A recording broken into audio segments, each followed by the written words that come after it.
Namaskar, uh, myself Vinay Kumar, and I again welcome you all in my next lecture of the development of Indian Constitution. Well, students, as you know that we are discussing various aspects, various important topics which are related with various acts. And in our previous sessions, we have already discussed the Act 1858. We have also discussed Indian Council Act 1861. We have discussed Indian Council Act 1892. We have also discussed Indian Council Act 1919, and we have also discussed Indian Council Act 1909. So various acts have already been discussed by us, and the purpose behind these acts, why we are discussing it, as I have already told you that after 1857 revolt, थोड़ा सा मैं आपको फिर बताऊंगा कि जब भी मैं कुछ कंसेप्ट कुछ नया टॉपिक स्टार्ट करें, थोड़ा सा मैं आपको पीछे ले जाता हूँ ताकि यू नो कोशिश करता हूँ कि आपका जो प्रीवियस नॉलेज है और जो करंट नॉलेज है उसको मैं रिलेट कर सकूँ, कनेक्ट कर सकूँ। I always try to bridge the gap between the your previous knowledge and the current knowledge. कारण वही है उसका, जिस तरीके से मेरे पढ़ाने का तरीका है, मैं पिछली बातों को थोड़ा सा ब्रीफ कर देता हूँ तो दिमाग में वो सारी चीजें रह जाती हैं। यू नो अगर उससे मिलते जुलते क्वेश्चंस आते हैं तो आप उसको आराम से कर पाते हैं, सॉल्व कर पाते हैं। तो और एक चीज और है, मैंने आपसे पहले भी कहा था कि कभी भी अगर आप कोई भी नए एक्ट को अध्ययन करना चाहते हैं, if you want to study, if you want to go through the contents of any new act, new movement, so you are supposed to have the knowledge about the previous acts or movements which we have already discussed. Otherwise, the concept will become very difficult for you people, and you will not be in position to answer the question proper way. Well जैसे कि मैंने आपको बताया था कि मैंने आपसे question किया कि क्यों आ रहे थे वो लगातार एक्ट के साथ, क्यों they are coming with new new acts, they were reforming the things, they you know kept on changing the strategies. The reason behind this that कि जो 1857 का रिवॉल्ट था बच्चों, उनको कहीं ना कहीं सबक मिला था ब्रिटिश सरकार को। ठीक है, उनको एक सीख मिली थी और उनकी कॉन्सिक्वेंसेस उनको लगा कि अब हमें जरूरत है कुछ इम्प्रोवाइज करने की, कुछ इसमें मॉडिफिकेशन लाने की, कुछ स्टडीज में चेंज करने की, कुछ नए पॉलिसीज लाने की। क्योंकि अगर वो ऐसा नहीं करते तो सीधी सी बात है कि फिर से एक नया स्वाधीनता संग्राम अंग्रेजों के खिलाफ होता और पूरा हिंदुस्तान एकजुट होकर उनके खिलाफ खड़ा हो जाता, जो कि ब्रिटिश नहीं चाहते थे। क्योंकि बच्चों ठीक है, उसमें हमारी वो सक्सेसफुल नहीं रहा, सफलता मिली हमें 1857 के रिवोल्ट में। लेकिन सबसे बड़ी बात बच्चों, ये बात जान लीजिएगा कि अंग्रेज सरकार हिल चुकी थी अंदर से, क्योंकि सब एकजुट होकर हो गए थे और अंग्रेजों के खिलाफ लड़ाई, स्वतंत्रता संग्राम की बात करनी, आजादी की बात करनी बहुत बड़ी बात थी। तो इनको रियलाइजेशन हुआ कि हमें मैंने थोड़ा सा लालच देना चाहिए, इनको लगना चाहिए कि ब्रिटिश सरकार अकेले नहीं है, इनको साथ में लेके चल रही है, इनको कंधे से कंधा मिला के रख रही है। सो इसीलिए they have brought some changes. ठीक है, लोकल लेवल पे जैसे मैंने बात करी थी कि बेसिकली प्रोविंशियल लेवल या सेंट्रल लेवल पे उन्होंने बहुत सारे स्टडीज अडॉप्ट करी, चेंजेस करी, सीटें की संख्या बढ़ाई, इंडियन रिप्रेजेंटेशन को बढ़ावा दिया, इंडियन रिप्रेजेंटेटिव को इंक्लूड किया, यू नो और इस तरीके से उनको मतलब थोड़ी सी भागीदारी सुनिश्चित की कि हाँ भाई, there must be contribution involvement of the Indian people, ताकि उनको ये लगे कि ब्रिटिश सरकार अलग थलग नहीं है, and Indian people have not been discarded by British people. ठीक है। हालांकि मैं फिर वही चीज कहूंगा कि एक लालच था, एक लॉलीपॉप था जो उन्होंने थमाया था भारतीयों के हाथ में कि देख लीजिएगा भारत सरकार, ब्रिटिश सरकार भारतीयों को साथ में लेके चल रही है, उनका फेवर चाहती है, उनका भला चाहती है। But it was not like that at all. उनकी मंशा तो सीधा सीधी एक बात बताऊं, रूल करने की थी और लॉन्ग टर्म हमें गुलाम बनाकर हमारे, चाहे मैं ह्यूमन रिसोर्सेज की बात करूं हमारे या फिर नेचुरल रिसोर्सेज की बात करूं, देवर एक्सप्लॉइटिंग अस। ठीक है। और इसीलिए वो लोग नए नए एक्ट लाते रहे, चीजों में सुधार करते रहे। अब चूंकि today's topic is about the, I would say that Nehru report 1988 या अगस्त 1988, या सीधा सीधा इसको बोलते हैं Nehru report. This is very much important topic. I would let you know that many exams, whether competitive or academic, many questions are formed, especially from this topic. As far as Nehru report is concerned, बहुत ध्यान से सुन लीजिएगा। सबसे एक महत्वपूर्ण बात तो मैं अभी आपको बता देता हूँ। कई बार कॉम्पिटिटिव एग्जाम्स में क्वेश्चन पूछा गया है स्टूडेंट से कि बच्चों नेहरू रिपोर्ट का संबंध किससे है। ठीक है, who is related with Nehru report, या who has brought Nehru report, या नेहरू रिपोर्ट की बात करें तो आपके दिमाग में क्या आता है? नीचे आपको ऑप्शंस मिलते हैं, चार या पांच। तो ये देखा कि 99% में ज्यादातर जो लोग ढंग से स्टडी नहीं करते हैं, कंसेप्ट क्लियर नहीं है, तो दिमाग में आता है कि जब नेहरू की बात हो तो जवाहरलाल नेहरू नाम सही होगा। और द ऑप्शन जवाहरलाल नेहरू, जबकि जवाहरलाल नेहरू से रॉन्ग आंसर। नेहरू रिपोर्ट का जो संबंध है बच्चों, मोतीलाल नेहरू से है। याद रख लीजिएगा, एक बहुत बड़ी बात मैंने आपके शेयर करी कि जो नेहरू रिपोर्ट का संबंध है बच्चों मोतीलाल नेहरू से है। हाँ, जो जवाहरलाल नेहरू थे, एक कमेटी फॉर्म हुई थी, उसमें वो सचिव सेक्रेटरी थे। तो बहुत बड़ी बात बता दी मैंने आपको, चूंकि मैं फिर से ही कह रहा हूँ कि मैंने नए टॉपिक के साथ है और नया टॉपिक मैंने लिया, टॉपिक बहुत ज्यादा इंपॉर्टेंट है। इसके बिना इन बेसिक के बिना आप इस चीज को नहीं समझ सकते या कंसेप्ट क्लियर नहीं होगा। तो चीजों को ध्यान से सुन लीजिएगा, जो मैं आपसे बोल रहा हूँ टॉपिक या this discussion going to be very much valuable, you know interesting too. Or now I would like you to please give me permission to start today's discussion. And the topic which I have chosen today, that is Nehru Report. Again, I would say Nehru Report is connected with, yes, related with Motilal Nehru, not Jawaharlal Nehru. Are you getting my point? तो इसकी शुरुआत करेंगे. Please pay attention to my words, pay attention to those contents which are being shared by me. And I hope you will enjoy the entire session, and I'll try my best to make the concept clear for you people. हाँ, चीज़ों को थोड़ा-सा रटने की कोशिश मत करिए, समझने की कोशिश कीजिएगा. और मैं अपनी ड्यूटी तो कर ही रहा हूँ, कभी भी मैं कोई भी टॉपिक लेके आता हूँ, तो वो टॉपिक पिछले टॉपिक्स या ये वाला जो एक्ट है या कोई भी रिपोर्ट है, पिछली रिपोर्ट से, एक्ट से कैसे रिलेटेड है, उसका क्या संबंध है, क्या रिलेशन है, वो चीज़ मैं करता हूँ, इसलिए कि आप उसको आसानी से और बड़े ईज़ी वे में उसको समझ पाएँ, रटना ना पड़े आपको, तो थोड़ी मेहनत आपको भी करनी पड़ेगी. अब आते हैं अपने मुद्दे पे बच्चों. सबसे बड़ी बात मैं आपको बताऊं कि आप आप मुझसे क्वेश्चन पूछिए कि ये क्यों आया नेहरू रिपोर्ट. कुछ ना कुछ तो रीजन होता ही है हर किसी चीज के पीछे, कुछ ना कुछ लॉजिक है, कुछ रीजन है. इफ एनीवन आस्क यू कि why they have come with, अच्छा एक बात जान ले लीजिएगा. जैसे we have discussed about various acts, तो those acts have been, I would say, prepared by the British government. But as far as narrow report is concerned, जैसे ऐसे तो नाम ही suggests, as name suggests, it is not connected with. I would say that though there are many provisions, in which British involvement was there, लेकिन जो report submit की गई थी, that was, yeah, that I would say that that report has been submitted by Motilal Nehru. तो उनका नाम ध्यान रख लीजिएगा आप. कंफ्यूज मत हो जाएगा कि ब्रिटिश सरकार ने बनाई थी रिपोर्ट, इंडियंस ने बनाई थी, कुछ कमेटी थी, उसमें सदस्य थे. अल्टीमेटली मैं बताऊंगा क्यों बनी थी ये कमेटी. तो मैं आपसे एक क्वेश्चन पूछ रहा था, अगर आपसे कोई पूछे कि नेहरू रिपोर्ट क्यों आया, इसके पीछे पर्पस क्या थी, तो बच्चों आप सभी को पता है, आपने साइमन कमीशन पढ़ा हुआ है. 1997 में साइमन कमीशन गठित हुआ, और 1980 28 में जब साइमन साइमन भारत आया, साइमन कमीशन भारत आया, तो आपको सीधी सी बात बताऊं कि उसका बहुत ज्यादा विरोध हुआ था, बहुत ज्यादा विरोध हुआ था. यू नो साइमन वापस लौटो, साइमन वापस लौटो के नारे लगने लगे थे. इवन मैं आपको एक बात बताऊं कि लाला लाजपत राय की तो यहाँ तक लाठियों के प्रहार से मृत्यु तो हो गई थी. He passed away because the British people, charged, you know, लाठी charge. They have ordered for लाठी चार्ज. तो उसमें उनकी मृत्यु तक हो गई थी. आप समझ सकते हो कितना उसका घनघोर विरोध हुआ था, घोर विरोध हुआ था कि आप यहाँ से चले जाओ, हमें नीचे. क्यों हुआ था, अभी छोटी छोटी सी बात जान लीजिएगा नक्सल में. विस्तार से तो मैं चर्चा करूंगा ही, ठीक है. छोटी सी बात जान लीजिएगा, चीजों को नोट भी करते रहे. I I I always request you to please make note on those concept which you think might be helpful for examination. सीधी सी बात बताओ, उसका विरोध इसलिए हुआ था कि जो साइमन कमीशन गठित हुआ था, उसमें एक भी भारतीय नहीं था. कितनी बड़ी बात मैंने बोली. अभी मैंने 5 या 6 मिनट में डिस्कशन हुए हैं. इन 5 और 6 मिनट के डिस्कशन में बच्चों आपके साथ कुछ ऐसे इंपॉर्टेंट कंटेंट, कुछ ऐसे आई would say that question share कर लिए, जो आपको बार बार परेशान करेंगे, जो बार बार एग्जाम्स में आएंगे. कई बार ऐसा भी आता है कि साइमन कमीशन का जब विरोध हुआ था, तो अंग्रेजों या ब्रिटिश सरकार के प्रहार से या लाठियों के प्रहार से किस भारतीय नेता की मृत्यु हुई थी, तो लाला लाजपत राय थे. वो याद रख लीजिएगा, भूलिएगा मत. अब सबसे बड़ी बात, मैंने आपको कड़ी से कड़ी जोड़ता चल रहा हूँ. साइमन कमीशन गठित हुआ था, ठीक है, और इवन उसमें ये बोला गया था कि बेसिकली कुछ भारतीयों के लिए प्रावधान प्रावधान थे. इनकी कुछ पॉलिसीज चेंज होनी थी, प्रोविंशियल लेवल पर, सेंट्रल लेवल पर, ठीक है. बहुत सारे आई वुड से प्रोविजंस को निर्धारित किया गया उस रिपोर्ट के अंतर्गत, साइमन कमीशन के अंतर्गत. बट आप ये मान लीजिएगा, जिस रिपोर्ट या जिसके लिए वो रिपोर्ट तैयार हो रही है, भारतीयों के लिए या भारत की राजनीतिक दशा के लिए या भारत की आर्थिक दशा के लिए, ठीक है, भारत के विषय में, भारत के लिए, और उसी रिपोर्ट में या उसी कमेटी में कोई भी भारतीय ना हो, तो it doesn't make any sense. इसलिए उसका घोर बच्चों विरोध हुआ था. यू नो साइमन कमीशन वापस जाओ. अब हुआ ये, देखिए कुछ गलतियां तो उन लोगों ने, ब्रिटिश सरकार ने देखी, जो इनका 1919 का एक्ट आया था, मैंने आपको बताया था, इंडियन गवर्नमेंट 1919 एक्ट.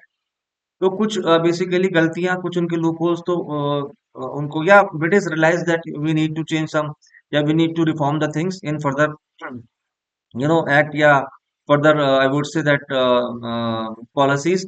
तो लेकिन ये हुआ कि अब ब्रिटिश सरकार ने कुछ जैसे हर एक्ट से जो भी, चाहे 1980-60 की बात करें, 1892 की बात करें, तो कुछ ना कुछ वो सीखते रहे।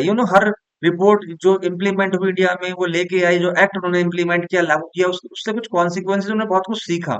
उसके रिजल्ट से सीखा, या आउटकम जो थे उन्होंने उनको सिखाया कि हाँ, हमें ये करना है, ये नहीं करना। आप समझ रहे हो मेरी बात? जैसे कि हम कुछ काम करते हैं तो बेटर होता चला जाता है, क्योंकि हर बार हमारे हर काम के बाद हमारा जो रिजल्ट होता है, हम उसको स्टडी करते हैं, एनालिसिस करते हैं, और देखते हैं हाँ, ये गलतियां कुछ हुई हैं, there were some loopholes, अब हमें ये दोबारा से दोहरानी नहीं है। तो फिर हम we come with the new act और new policies, we change that strategy, we you know और रिफॉर्म द थिंग्स। तो ये ब्रिटिश सरकार ने किया था। तो 1919 में जो एक्ट हमने लास्ट टाइम पढ़ा, लास्ट डिस्कशन में पढ़ा, उन्होंने कहा कि there must be some changes, और हमें एक नए एक्ट के साथ आना चाहिए, और कुछ नया साइमन कमीशन गठित किया कि भारत में वो सुधार करे, भारत की राजनीतिक या आर्थिक दशा में कुछ निर्णय ले। लेकिन फिर वही बात कहूंगा कि भारत के लिए कोई कानून बनाया जा रहा है, भारत के लिए कोई कमीशन गठित किया जा रहा है, उससे भारतीय ना हो, तो आप समझ सकते हो, इसलिए उसका घोर विरोध है, क्योंकि वो उनको लगता था भारतीयों को कि ये तो अपने हित की बात करेंगे, अपने हित की बात करेंगे, और अपने पॉइंट भी सोचेंगे। अल्टीमेटली जो डिसीजन मेकर है, डिसीजन मेकिंग पावर है, वो इन्हीं के हाथ में है। तो इसलिए उसका विरोध हुआ। अब आप थोड़ा सा हम आगे चलते हैं। देखिए, जब ये विरोध हुआ तो उस समय मैं आपको बताऊंगा, भारत में, उस समय भारत के तत्कालिक लॉर्ड जो बर्कनहेड थे, वो लॉर्ड बर्कनहेड का नाम आपने सुना होगा। तो लॉर्ड बर्कनहेड ने बोला कि यार, तुम तो हमेशा विरोध करते हो हर चीज का। थोड़ा ध्यान से दीजिएगा। लॉर्ड बर्कनहेड ने बोला कि तुम तो यार विरोध करते हो हर चीज का, तुमसे कुछ होगा नहीं, जाओ तुम अपने लिए कुछ सहमति से कानून बना के लाओ, अपना संविधान का निर्माण खुद करो। इस तरीके से उन्होंने एक सर चैलेंज दिया इंडिया को कि जाइए, आप अपने लिए खुद संविधान बनाइए, अपने लिए कुछ पॉलिसीज बनाइए, स्टडीज बनाइए, पैरामीटर तैयार कीजिएगा। आप तो केवल विरोध करते हो, आप साइमन कमीशन का विरोध कर रहे हो। लेकिन शर्त एक और रख दी बरकरार, क्योंकि वो चालू था। श्रूड दिमाग तो थे ब्रिटिश, आपको पता है, वो दिमाग से खेलते थे, इंडियंस दिल से खेलते थे। तो बर्करहेड को पता था कि बिना सहमति से, कहते हैं ना, unanimous decision must be taken, तो यूनानिमस डिसीजन तो होता ही नहीं। बर्करहेड को पता था, he was aware of the thing, जानता था, ही न्यू कि भैया ये तो एक मत, ये एकजुट होकर कोई पॉलिसीज या कोई प्रस्ताव ला ही नहीं पाएंगे। तो उन्होंने चैलेंज कर दिया, जाइए आप एक रिपोर्ट बनाइए और मुझे पेश कीजिए, आप अपने संविधान का निर्माण खुद कीजिए। ठीक है, तो इस तरह से चैलेंज दिया, वो चैलेंज एक्सेप्ट किया गया। और फिर वो मोतीलाल नेहरू के द्वारा, और जवाहरलाल नेहरू जो सचिव थे उस समय, और जो मोतीलाल नेहरू उसके मेन, मतलब ही was the head of the committee, और there was, I would say, many people in that committee. Group form हुआ, आगे मैं बताऊंगा डिटेल में, ग्रुप फॉर्म हुआ। और उन्होंने फिर 1928 या 1928 में एक रिपोर्ट तैयार की, जिसको नेहरू रिपोर्ट के नाम से जाना जाता है, और जिसमें उन्होंने बहुत सारी बातें ब्रिटिश सरकार के सामने रखी, जैसे कि कुछ मौलिक अधिकारों की बात करी, उन्होंने संविधान निर्माण की बात करी। संविधान निर्माण के अंतर्गत उन्होंने बोला कि हमारे भारत का एक अलग से संविधान होना चाहिए। ये क्या कि हमारे नियम कानून भारतीय, सॉरी, ब्रिटिश के द्वारा हैंडल किए जा रहे, बागडोर सत्ता की उनके हाथ में। तो बहुत सारे उसमें चीजें थी, there were many provisions which I let you know in later in my discussion. तो इस तरीके से रिपोर्ट तैयार करी, जिसको हम नेहरू रिपोर्ट के नाम से जानते हैं, और जिसका संबंध मोतीलाल नेहरू से है। ठीक है, तो this was all about in nutshell. मैं कभी भी आपको बात बताता हूँ कि भैया, जब भी हम कुछ नया टॉपिक स्टार्ट करते हैं, whenever I come with new topic, new concept, तो मैं हमेशा क्या करता हूँ, पहले उसको ब्रीफ कर देता हूँ। अभी तक के 10 मिनट के डिस्कशन में बच्चों, मैंने आपके साथ बहुत सारी चीजें ब्रीफ करी इस पर्टिकुलर टॉपिक के बारे में, जिसका नाम है नेहरू रिपोर्ट। और आगे हम इसको स्टेप बाय स्टेप इसको रिपोर्ट को देखेंगे। इस नेहरू रिपोर्ट में कौन कौन से प्रोविजंस थे, हम उसको स्टडी करेंगे। Then we will also discuss about the outcomes of Nehru Report. ठीक है, लेकिन सबसे पहले हम, वो चीज तो बाद में है ना, these are the things which come later. लेकिन first of all we are suppose to, what is it all about in that. कोई भी चीज है, पहले आप उसकी एक थोड़ा सा आइडिया ले लेते हो कि what we are going to discuss, what lies ahead, what is it all about. Are you getting my point?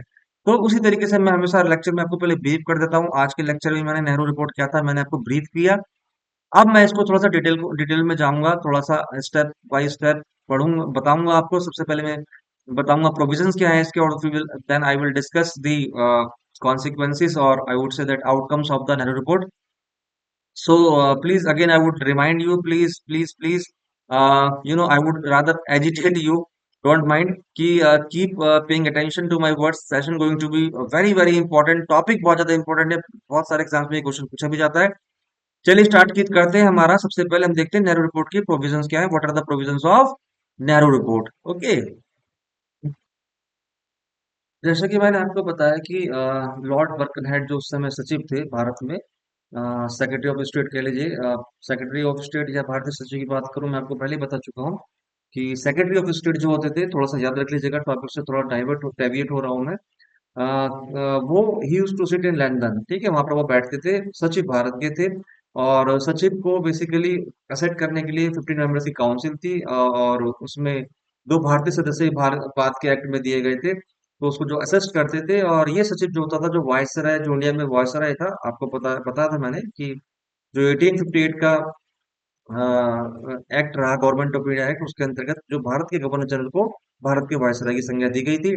तो अब जो लॉर्ड बर्कनहेड ने मैंने आपको पता चुनौती दी भारतीयों को, आप लोग हमेशा विरोध करते हैं, और आपने साइमन कमीशन का विरोध आप कर रहे हो, ठीक है, और साइमन वापस जाओ, साइमन वापस लौट के नारे लगा रहे हो, ठीक है, तो आप जाइए अपना खुद से संविधान तैयार कीजिए। उन्होंने एक तरह से चैलेंज किया, और संविधान जो तैयार होगा कंडीशन रहती थी कि आप इसको बिना असहमति के, यानी कि सबकी सहमति के साथ मेरे पास आइएगा, कोई कॉन्फ्लिक्ट नहीं होना चाहिए। अब हुआ यह था कि साइमन कमीशन जो गठित किया गया था 1919 की जो रिपोर्ट थी, या इंडियन काउंसिल एक्ट 1919 जो था, या 1919 था, उसके तहत आपको मैं सीधी सी एक बात बताऊं, अ, अ, ये बोला गया कि यार इसमें कुछ लूप होल्स हैं, और भारतीयों की राजनीतिक और जो आर्थिक दशा है, उसमें थोड़ा सा परिवर्तन लाया जाए, कुछ हम चेंज करेंगे, जैसे कि वो करते रहते थे, रिफॉर्म करते रहते थे, और कुछ सुधार लाएंगे। तो इसलिए भारत की राजनीतिक आबो हवा को बदलने के लिए उन्हें कमीशन गठित किया, साइमन कमीशन, और ये जिम्मेदारी थी कि जाइए भारतीय के बारे में कुछ रिफॉर्म कीजिए, और कुछ नए प्रोविजंस लेके आइए, नए एक्ट लेके आइए। अब सीधी सी बात कि एक ऐसा कमीशन जो भारत के लोगों के लिए तैयार किया जा रहा है, भारतीय लोगों के लिए तैयार किया जा रहा है, भारत की मिट्टी के लिए तैयार किया जा रहा है, भारत की आबो हवा के लिए तैयार किया जा रहा है, भारत में निवास करने वाली जनता के लिए तैयार किया जा रहा है, भारत की आर्थिक और राजनीतिक पृष्ठभूमि के लिए तैयार किया जा रहा है, उस कमीशन में एक भी भारतीय नहीं था। Does it make any sense कि ऐसा कमीशन जो भारतीय को लिए तैयार किया जा रहा है, उसमें भारत का सदस्य हो। अब सीधी सी बात, एक बात मुझे बताइए कि अपने अपने घर को, अपनी मिट्टी को बेटर कौन जानेगा, ठीक है, अगर मैं बोलूं आप अपने घर के लिए कुछ कुछ क्या चाहते हैं, व्हाट डू यू वांट, या आपको क्या लगता है, अपने विचार दीजिएगा, आपको क्या लूप होल्स लगते हैं, आप कैसे बेटर बेटर बना सकते हो, किस रिसोर्सेज को आप चाहोगे आप और इसको इम्प्रूव करने के लिए, बहुत सारी चीजें होंगी फैमिली के बारे में, आप खुद से तो जानोगे, because you are the family of the member. अब सीधी सी बात है, जिस फैमिली में खुद ही नहीं फैमिली कोई मेंबर, मैं किसी दूसरी फैमिली से बोलूँ कि जाइए इसके बारे में रिपोर्ट बनाइए, ठीक है, कि कैसे हम इसको और बेटर कर सकते हैं, कैसे क्वालिटी ला सकते हैं किसी भी मैटर में। तो दूसरा वाला, दूसरी फैमिली का मेंबर या दूसरी फैमिली हमारी फैमिली के बारे में क्या जानेगी। तो same thing happened with you know same thing happened with this Simon commission report. इस साइमन कमीशन, जो साइमन के आई वुड से सुपरविजन में तैयार की गई रिपोर्ट, या बोला गया कि आप भारतीयों के लिए कुछ प्रोविजंस लेके आइए, रिफॉर्म कीजिए, और पुराने एक्ट में 1919 का जो इंडियन काउंसिल एक्ट था। और सीधी सी बात है, वो क्या चाहेंगे भारत की दशा को, तो उन्होंने जो रिपोर्ट बनाई, तो सीधी सीधी बात यही थी कि विरोध कर दिया कि भैया हमें नहीं चाहिए कमीशन, आप वापस लौट जाइए यहाँ से।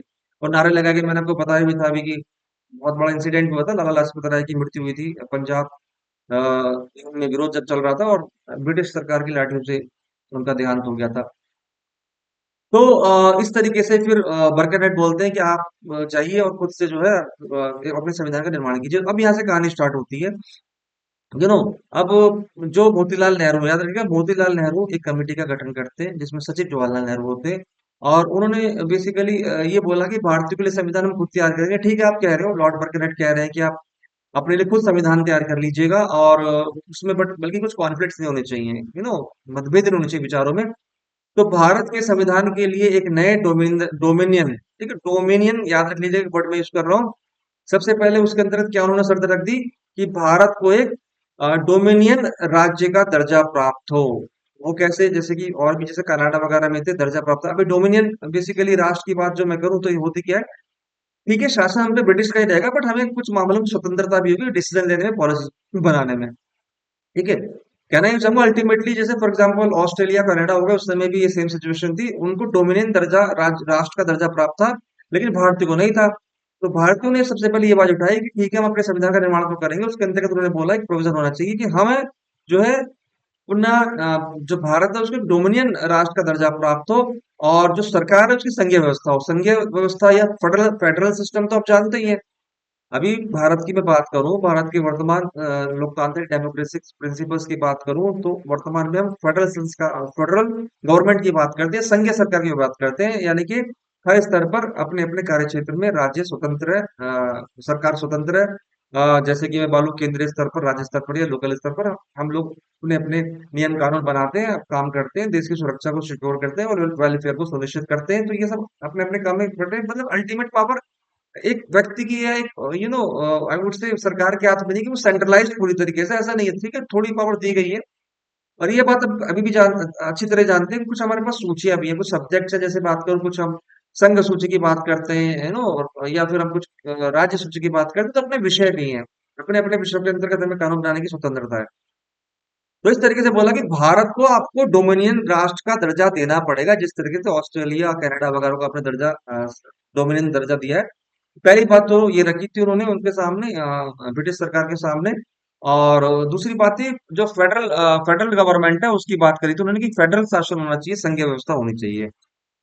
अब हुआ क्या कि मैं आपको बताऊं कि नवंबर 1927 में ब्रिटिश सरकार ने, ध्यान सुनिएगा, नवंबर या 1927, नवंबर 1927 में ब्रिटिश सरकार ने भारत अधिनियम 1919 या 1919 के लिए, यू नो 1927, बच्चों डेट याद रखिएगा, मैं फिर के आ रहा हूँ, भूलेगा मत, बहुत इंपॉर्टेंट डेट है। तो नवंबर 1927 में क्या हुआ, ब्रिटिश सरकार ने भारत के जो सरकारी अधिनियम जो 1919 के साथ आए थे, यानी कि इंडियन काउंसिल एक्ट जो 1919 1919 था, के कामकाज की समीक्षा की। और आगे भी उसकी समीक्षा करने के लिए, रिव्यू करने के लिए। और भारत की मैं बात करूं, भारत के लिए, भारत राष्ट्र के लिए संवैधानिक सुधारों का प्रस्ताव करने के लिए साइमन कमीशन का गठन किया, जैसे मैंने आपको बताया था। समझ गए? दोबारा समझ लीजिए, मैं फिर से कह रहा हूँ कि भारत की जो कामकाज को रिव्यू करने के लिए, या मैं बोलूँ कि जो भारत के लिए संवैधानिक सुधारों को, या संवैधानिक या कॉन्स्टिट्यूशनल, आई वुड से द रिफॉर्म्स लाने के लिए, प्रस्तावित करने के लिए कमीशन गठित किया, जिसको साइमन कमीशन कहते हैं। साइमन कमीशन की नियुक्ति की, ऐसे भी कई बार पूछा जाता है। अब हुआ क्या कि इस आयोग में, जो साइमन कमीशन गठित किया गया, इस आयोग में एक भी भारतीय सदस्य नहीं था। एक क्वेश्चन बनता है यहाँ पर, ध्यान रख लीजिएगा कि उस आयोग में एक भी भारतीय सदस्य नहीं था, जिससे जो राष्ट्रवादी थे वो बहुत नाराज हुए। उन्होंने अब आपको पता है कि उस समय कांग्रेस कांग्रेस दो फड़ में बढ़ गया था। Congress has been divided into two parts after 1905, जो बंगाल में विभाजन हुआ था, उसमें एक्सट्रीमिस्ट थे और आपके तुम्हारे मॉडरेट लीडर्स थे।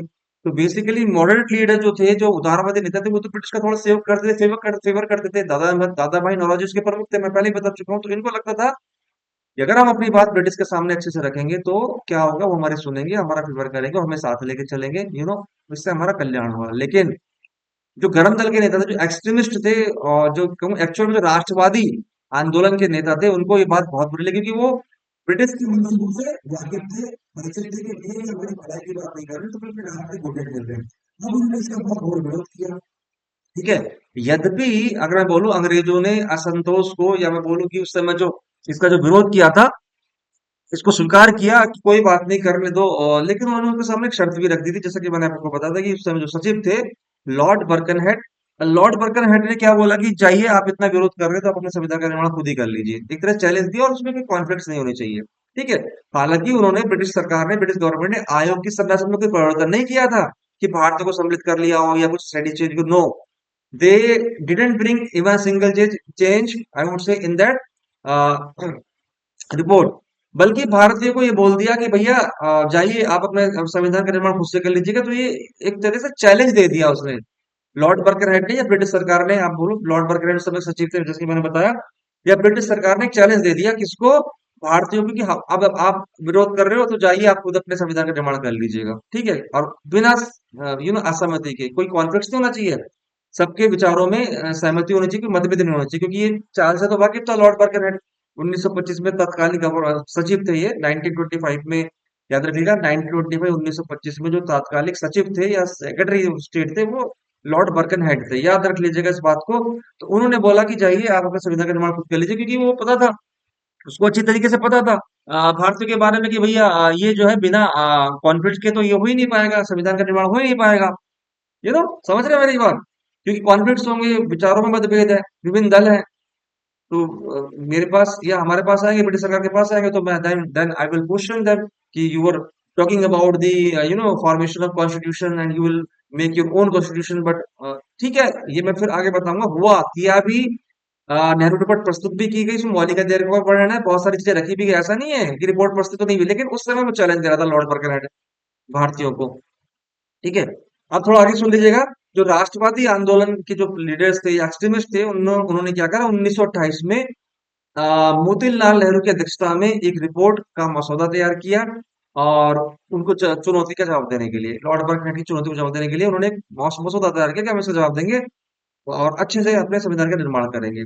अब होता है क्या कि दिसंबर 1927 में, 1927 में, अपने मद्रास अधिवेशन में भारतीय राष्ट्रीय कांग्रेस ने, सुनिएगा ध्यान से, कि 1927 में अपने मद्रास का जो अधिवेशन था उसमें भारतीय राष्ट्रीय कांग्रेस ने भारत के लिए एक संविधान मसौदा तैयार करने के लिए, ठीक है, भारत के लिए एक संविधान का प्रारूप तैयार करने के लिए एक सर्वदलीय सम्मेलन की स्थापना की। मतलब एक सम्मेलन, कॉन्फ्रेंस को इनवाइट किया, और उसमें ये निर्णय लिया गया 19 मई 1928 को, बाद में बॉम्बे में, कि अपनी बैठक में सर्वदलीय सम्मेलन जो unanimous, I would say that, रूप से ये कहते हैं ना एकजुट होकर, कि हम मोतीलाल नेहरू की अध्यक्षता में एक समिति तैयार करेंगे, या नियुक्त की गई मोतीलाल नेहरू की अध्यक्षता में, और उसके वो अध्यक्ष होंगे, और सचिव जो होंगे जवाहरलाल नेहरू होंगे, और हम अपने संविधान का निर्माण करेंगे, इसमें वर्क करेंगे, और एक रिपोर्ट तैयार करेंगे, और हम क्या करेंगे, फिर उस रिपोर्ट को हम पेश करेंगे किसके सामने,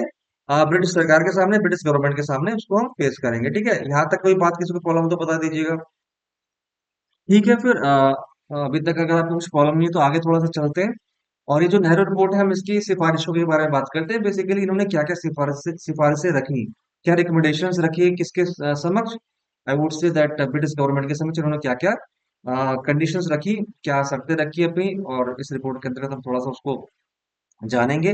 बहुत इंपॉर्टेंट है, अगेन मैं कह रहा हूँ ध्यान से सुन लीजिएगा। सबसे पहली बात, जो पहली कंडीशन की मैं बात करूं, जो मेन बात है, हालांकि बहुत सारे पॉइंट्स है इसमें, लेकिन सबसे अहम बात मैं बात करूं, कि जैसे इन्होंने बोला, नेहरू रिपोर्ट के अंतर्गत ये प्रोविजन था, नेहरू रिपोर्ट के अंतर्गत ये प्रोविजन था, ध्यान से सुनिएगा, कि कनाडा, ऑस्ट्रेलिया, आयरलैंड, दक्षिण अफ्रीका की तरह, आप भारत को या भारत देश को डोमिनियन का दर्जा दे, डोमिनियन राष्ट्र का दर्जा दे। डोमिनियन राष्ट्र मैंने आपको भी बताया जब मैंने अपना लेक्चर स्टार्ट किया था, कि डोमिनियन राष्ट्र का मतलब है कि बेसिकली, ठीक है, शासन तो ब्रिटिश का ही चलेगा, लेकिन अपने कुछ कामकाजों में स्वतंत्रता दी जानी चाहिए, कुछ फ्लेक्सिबिलिटी देना चाहिए, हमें भी कुछ डिसीजन लेने का अधिकार हो। ठीक है, हमें भी कुछ डिसीजन लेने का, महत्वपूर्ण मुद्दों पर या महत्वपूर्ण मुद्दों पर फैसले लेने का हमें अधिकार हो, तो हमें भारत को एक डोमिनियन स्टेट का दर्जा दीजिए आप। ये बात नेहरू रिपोर्ट में करी गई। दूसरे प्रोविजन की बात करें तो सबसे अहम प्रोविजन था, क्योंकि ये लोग संविधान निर्माण की बात कर रहे थे, भारतीय अपने संविधान के निर्माण की बात कर रहे थे, तो नेहरू रिपोर्ट के अंतर्गत जब हम संविधान निर्माण की बात करते हैं, प्रेजेंट सिनारियो में भी सबसे प्रमुख बात मैं बोलूँ कि इसमें हम मौलिक अधिकारों की बात करते हैं, मतलब जो फंडामेंटल राइट्स हैं। हालांकि उस दौरान, यानी कि जो नेहरू रिपोर्ट के अंतर्गत फंडामेंटल राइट्स का जो प्रोविजन था, वो बच्चों 19 था, 19। ठीक है, 19, या देर वाज, देर कह सकते, देर वर प्रोविजंस फॉर 19, यानी कि 19 फंडामेंटल राइट्स, 19 मौलिक अधिकारों का उल्लेख किया गया था। हालांकि एक बात ध्यान रखिएगा, अगर प्रेजेंट समय में बात करते हैं तो बच्चों वो हमारे 6 मौलिक अधिकार है। ठीक है, पहले 7 थे, संपत्ति के अधिकार को हटा दिया गया, संपत्ति के अधिकार, राइट ऑफ प्रॉपर्टी मौलिक अधिकार नहीं है, ये भी मैं आपको बताऊं, बीच बीच में आपको इस तरह से बहुत इंपॉर्टेंट बात बताता रहता हूँ। तो नेहरू रिपोर्ट में 19, याद रखें, 19 मौलिक अधिकार फंडामेंटल राइट्स का प्रोविजन था, कितने, 19 का। अब जैसे कुछ आपको सारे याद रखने की जरूरत नहीं, कुछ महत्वपूर्ण या कुछ इंपॉर्टेंट फंडामेंटल राइट्स में आपके साथ शेयर कर लेता हूँ। जैसे कानून के समक्ष समानता, ओके, कानून के समक्ष में समानता होनी चाहिए, ऐसा थोड़ी होना चाहिए कानून अगर है तो वो बड़े लोगों के लिए अलग है, हमारे लिए अलग है, ब्रिटिश लोगों के लिए अलग है, हमारे लिए अलग है, ऐसा नहीं होना चाहिए ना। कानून तो कानून है, सभी उसके समक्ष समान है, सभी समानता है, सभी के समक्ष होना चाहिए, कानून एक रूप में सभी पे लागू होना चाहिए। ये तो नहीं होना चाहिए कि जो रॉयल फैमिली से बिलोंग करते हैं, जो एलिट है, they have got some special status in society, तो उनके लिए कानून का कुछ और मायने हैं। एक मिडिल क्लास के लिए या पुअर फैमिली के लिए, पुअर लोगों के लिए, गरीब लोगों के लिए कानून का अलग मायने हैं, ऐसा तो नहीं है। तो सीधी सी बात होगी, कानून के लिए समानता। दूसरा था प्राथमिक शिक्षा निःशुल्क। देखिए, दूसरी इंपॉर्टेंट बात कहते हैं, जो प्राथमिक शिक्षा होनी चाहिए वो निःशुल्क होनी चाहिए। आज भी हम प्रेजेंट सिनारियो में प्राथमिक शिक्षा निःशुल्क की बात करते हैं, प्राथमिक शिक्षा निःशुल्क की बात करते हैं, कभी आपके दिमाग में क्वेश्चन आया है बच्चों? सबसे बड़ी बात मैं बताऊं, प्राथमिक शिक्षा निःशुल्क का मतलब ध्यान में रख लीजिएगा, कि देखिए प्राइमरी जो बच्चे होते हैं ना, जो प्राइमरी शिक्षा के अंदर जिन बच्चों को आप शिक्षित करते हैं, ठीक है। वो किन को शिक्षित करते हैं? आप उनकी बुनियाद तैयार करते हैं। आप एक बहुमंजिला इमारत बनाने जा रहे हैं, you are going to construct a multi storey building. अगर उसकी बुनियादी स्ट्रांग ना हो, अब बुर्ज खलीफा है तो कितना वर्क किया गया उसकी फाउंडेशन बनाने में, तो बिल्डिंग तो गिर जाएगी, धराशायी हो जाएगी। आपको मैं एक बात और बताना चाहूंगा, बल्कि हमारे यहाँ प्राइमरी टीचर्स को इतना आपके लिए रेस्पेक्ट नहीं दिया जाता है, लेकिन और कंट्रीज में आप जाएंगे तो प्राइमरी टीचर्स के सामने लोग यू नो इतनी रेस्पेक्टेड खड़े हो जाते हैं, बड़े से बड़े अधिकारी तुरंत। रेस्पेक्ट उनकी इतनी है प्राइमरी टीचर्स के लिए, क्योंकि वो देश का भविष्य गढ़ता है। वो उन बच्चों को पढ़ा रहा है, उन बच्चों के साथ इंटरेक्ट कर रहा है, उन बच्चों को नॉलेज दे रहा है जो आगे जाके देश के भविष्य का निर्माण करेंगे। तो प्राइमरी शिक्षा बहुत इंपॉर्टेंट है, और ये निःशुल्क होनी चाहिए, क्योंकि अगर वो उसमें कुछ ये फीस की बात करेंगे, अगर ये it will involve the cost, उससे क्या होगा, बहुत सारे बच्चे वंचित रह जाएंगे। They will be, I would say that, deprived of the education. और जो कि प्राइमरी नॉलेज और एजुकेशन तो बहुत इंपॉर्टेंट है, अगर आप उसको नहीं देंगे तो जो बेसिक चीजें हैं, नॉलेज है, वो उससे वंचित रह जाएगा। तो एटलीस्ट इंसान को स्टेबल तो होना चाहिए, बेसिक उसको नॉलेज हो, कुछ प्रारंभिक ज्ञान हो। इसलिए प्राथमिक शिक्षा निःशुल्क की बात हम करते हैं। और आज भी even we have come with new education policy 2020।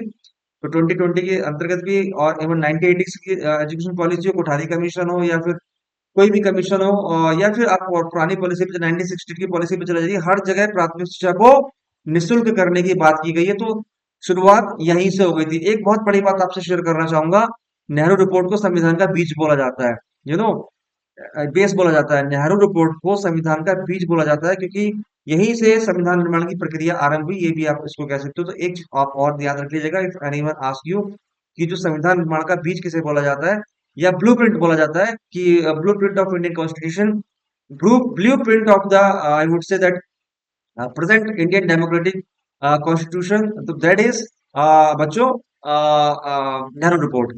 तो आप, आई होप आप कभी नहीं बोलेंगे कि भारतीय संविधान का ब्लूप्रिंट किसे बोला जाता है।